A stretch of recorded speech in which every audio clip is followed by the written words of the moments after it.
He's a tugboat and a friendly tugboat too. Pushing and a pulling in the great big harbor, in the great big world is so much fun. So many brand new things to discover. Waking with the sun, gotta get the job done. Oh, Theodore and Emily, Foduck, Hank and George and the harbor master too.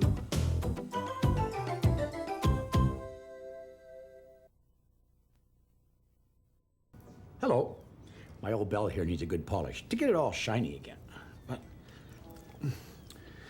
I'm all out of polish. I better get another can. I have some more on my desk right here. I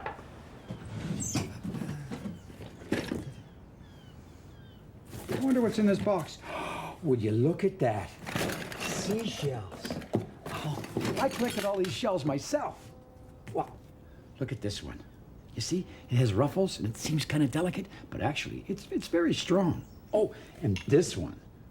It's all shiny and smooth like glass. Boy, oh boy. Well, you know, you can spend hours and hours looking at things from the ocean. Pugwash knows all about that.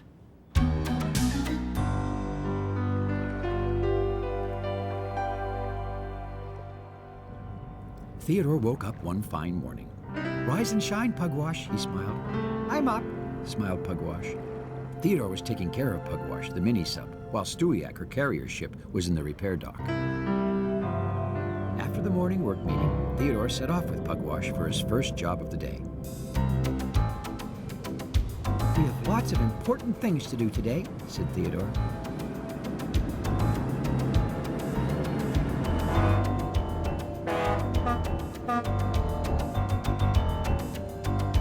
Pugwash? Where was she? Pugwash was following Philip, one of the fairy twins. Or was it Fillmore? It was always hard to tell those twins apart. Ooh, she said, and started following the other fairy. Pugwash, whistled Theodore. Coming, Theodore. Theodore smiled. He knew that Pugwash just loved to wander off and explore things.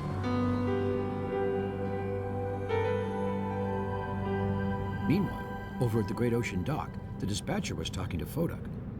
A report has come from Cayley's Cove of cargo falling off a ship. It could be something dangerous, said Foduck seriously. I would like you to check it out, please, the dispatcher told him. Of course, said Foduck. I am the safety tug. And George will go with you, added the dispatcher. I will, said George. George, repeated Foduck. I am qualified to go by myself. George will take Shelburne the sea barge along with Pugwash, said the dispatcher, in case there is anything on the bottom of the ocean that needs to be brought up. Please proceed immediately. Well, the two tugs weren't very happy. You see, they both wanted to be the tug in charge of an important mission. Theodore took Pugwash to the salvage team who were setting out for Cayley's Cove. This is an important mission, announced Foduck. Follow proper procedures at all times. Safety first. Is my engine louder than Foduck's? George asked Theodore. Well, it's, Is my emergency flag on straight? Foduck interrupted.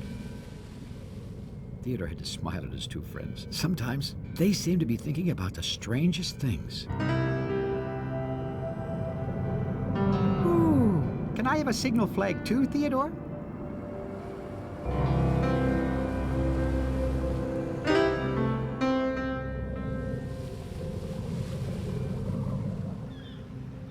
When they got to Cayley's Cove, Truro, the fishing trawler, told the salvage team what he had seen. It was late last night and pretty dark, but I'm sure I saw something fall off a ship passing by. Don't panic, said Foduck calmly. I'll take over from here. Well, I'm trained to deal with this, said George, butting in front of Foduck. Mini-sub ready? Ready and waiting, called Pugwash eagerly. Lower away, commanded Foduck, butting in front of George.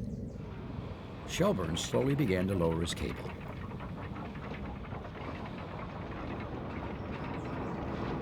Tug on the end of the cable if you can find something, George reminded Pugwash. Then we'll raise it up with the cable, said Foduck. Diving!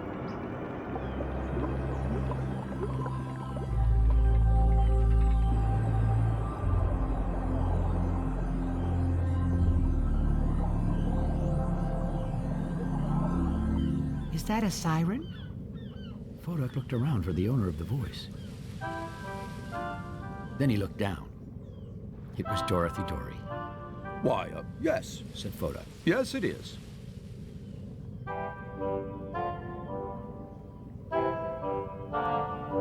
Can you blow it? Said Dorothy breathlessly. It's not a toy, said Foduck sternly. It's an important piece of safety equipment. But I could show you my special signal flag. George didn't like Foduck getting all the attention. I have 2 engines, He trumpeted, turning to Truro. I can go backwards as fast as most ships can go forwards. Down below, Pugwash had arrived at the bottom of the ocean. She looked this way and that, and soon spotted an oil barrel. That's what must have fallen off that ship, she thought to herself. It really wasn't dangerous, but it should be brought up. Pugwash was about to tug on her line to tell the others, when something caught her eye. "Ah," she said. And off she went to see what it was. Up above, Foduck had decided to give Dorothy a little safety lesson while he was waiting for Pugwash to tug the cable. If you ever see these flags, He was saying, it means danger. Stay away. "Now can I hear your siren?" pleaded Dorothy. George was showing off for Truro, vrooming and booming his powerful engine as loud as he could. Beneath them, Pugwash was examining the things she saw. It was just an old anchor. But then, something else caught her attention. Something wavy and wild-looking, not too far away. So, off she went to explore the new mystery.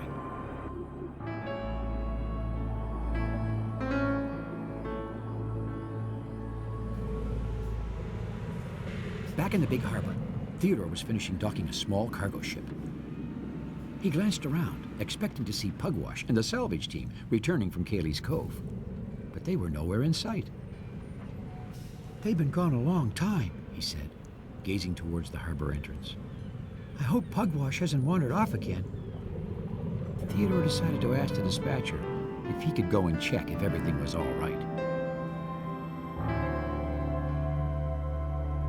Deep beneath the waves, Pugwash had discovered that the wavy, wild-looking mystery was kelp, a giant ocean plant.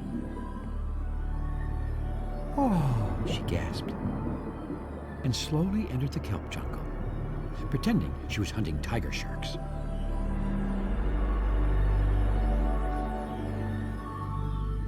Meanwhile, Theodore was making his way to Cayley's Cove. When he rounded the last bend of the cove, he was in for quite a surprise. Foduck was flying all his signal flags, while George was racing around Truro backwards. Don't try this in your cove, He hollered to the fishing trawler. Theodore! Grinned George, whizzing around, vrooming and booming his big engine. What are you doing out here? "Did you find anything?" said Theodore. What's that? George called over his own engine. I can't quite hear you. "Did you find anything dangerous?" Theodore shouted. Foduck noticed Theodore. Well, yes. Yes, I did, he said. That lighthouse has a burnt-out bulb. "I mean, did Pugwash find the overboard cargo?" frowned Theodore. Oh, Said Foduck. oh.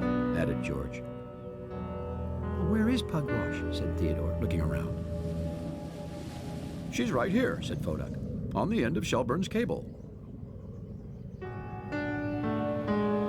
Shelburne began to raise his cable up, out of the water.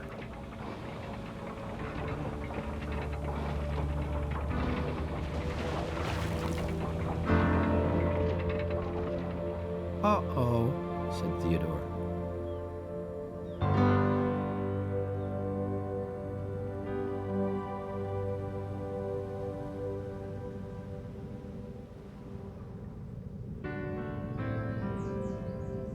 It's all my fault, Foduck said. I should have paid more attention to what I was doing. No, it's my fault that Pugwash is gone, said George. I wasn't paying attention. Nope, it was me, insisted Foduck. No, George started to say. They were startled by Theodore's whistle. It doesn't matter who wasn't paying attention, he said. What's important right now is to pay attention to finding Pugwash. Well, right away, everyone knew Theodore was right. I'll use my special underwater sonar, said Foduck right away. I'll stand by with Shelburne, said George. I hope Pugwash hasn't gone too far, said Theodore. Down below, Pugwash heard a pinging sound. Maybe it's a whale trying to talk to me, she thought, and she pinged back. I hear something, cried Foduck. That way. Theodore had an idea. Shelburne, lower your cable again. The big barge slowly began to lower his cable back into the water. Pugwash followed Foduck's pinging and saw something floating in the water. She quietly cruised over to see what it was.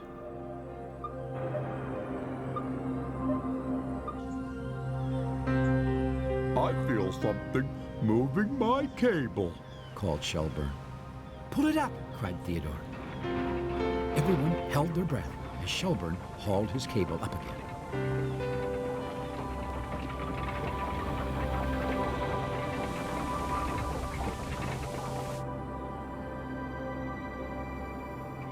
And soon, Pugwash popped to the surface, safe and sound. Hi, everyone! Everyone blew their whistles. Hooray! In no time at all, the team raised the oil barrel and headed back to the big harbor. Next time, said Foduck, we'll pay attention to what we're doing. We sure will, said George. Me too, added Pugwash. I can't wait to get home and tell everyone about our adventure, smiled Theodore. Let's hurry, said Shelburne in his slow voice. Oh, said Theodore. The tugs all turned to where Theodore was looking. The sun was setting over the edge of the ocean in a beautiful red glow.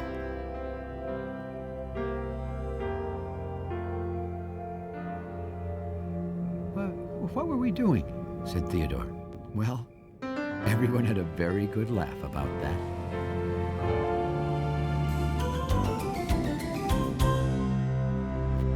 Pugwash sure loves to explore. Now, what was I doing? Oh, yes, I was looking at my shell collection. No, before that. I was polishing my bell. Here's a new can of polish. And now I can finish my job. Thanks for visiting us here in the big harbor. We'll see you all again next time. I wonder, does a shiny bell sound louder? Oh, well, it certainly seems louder. I never noticed how nice my bell sounds. I'm doing it again, aren't I? Maybe I'll ring my bell when I finish polishing. So long. Theodore, he's a tugboat and a friendly tugboat too. A friendly tugboat too. Oh, Theodore likes to do the things that friendly tugboats do. Pushing and a pulling in the great big harbor, in the great big world is so much fun. So many brand new things to discover. Waking with the sun, gotta get the job done. Oh, Theodore and Emily, Foduck, Hank and George and the harbor master too.